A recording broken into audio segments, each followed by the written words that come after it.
নমস্কাৰ আটাইতকৈ ডাঙৰ খবৰটো মই আপোনালোকক দিবলৈ ওলাইছো মোৰ ইউটিউব চেনেল আৰু ফেচবুক পেজৰ দৰ্শকক ইৰাণৰ সৰ্বোচ্চ ধৰ্মীয় নেতা আয়াতুল্লাহ আলী খামনেই ইতিমধ্যে মৃত্যু হৈছে এই বাতৰি সঁচা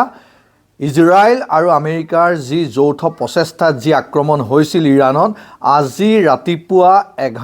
11 দুপৰীয়া 11:05 বজাত নিশ্চিত হৈছে যে আয়াতুল্লাহ আলী খামনেই ইতিমধ্যে মৃত্যু হৈছে সমগ্ৰ বিশ্বতে জোকাৰণি সৃষ্টি কৰা এটা খবৰ কালি ৰাতি ডোনাল্ড ট্ৰাম্পে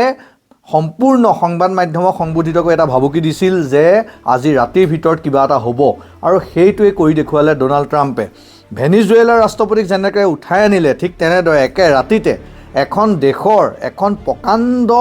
মুছলিম কাণ্ট্ৰি বুলি ক'ব পাৰি এখন ইমান ডাঙৰ মুছলিম কাণ্ট্ৰি যিখনত আমেৰিকাক ভেদিবৰ বাবে সদায় সষ্টম হৈ থকা ইৰাণৰ সম্পূৰ্ণ প্ৰতিৰক্ষাক তছনছ কৰি আয়াতুল্লাহ আলী খামনেই বাসগৃহত ড্ৰোন এটেকৰ জৰিয়তে তেওঁ ইতিমধ্যে মৃত্যু হৈছে সম্পূৰ্ণ সত্য আপোনালোকে চাওক ভিডিঅ' ফুটেজ তেওঁলোকে জাৰি কৰিছে আয়াতুল্লাহ আলী খামনেই মৃত্যু হৈছে সমগ্ৰ বিশ্বতে জোকাৰণি তোলা এটা খবৰ پدر مهربان امت رهبر و امام مسلمین حضرت آیت الله العظما سید علی حسینی خامنه‌ای